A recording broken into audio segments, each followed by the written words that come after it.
ఎంచుకొని మనమందరం కూడా అలా ఆయన కొరకు సిద్ధపడాలి. ఎందుకంటే ఎప్పుడు వస్తాడో తెలియదు కనుక ఎల్లప్పుడూ అలానే సిద్ధపడి ఉండాలి. వచ్చే నెల వస్తాడు అనుకుంటే ఈ నెల అంతా కొంచెం మురికి బట్టలతో ఉండొచ్చు. ఏ బట్టలతో ఉండొచ్చు?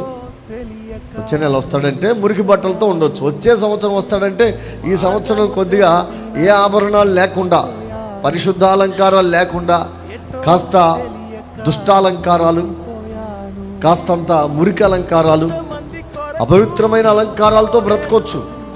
కానీ ఎప్పుడొస్తాడో తెలియదు గనుక, ఆయన ఎప్పుడొస్తాడో తెలియదు గనుక ఆయన ఎప్పుడొచ్చినా ఆయన ఎదుట నిలబడటానికి పరిశుద్ధాలంకారములు ధరించుకొని నీతి వస్త్రములతో సిద్ధపడి ఆయనను మనం అందరం ఎదుర్కోవటానికి ఉండాలి.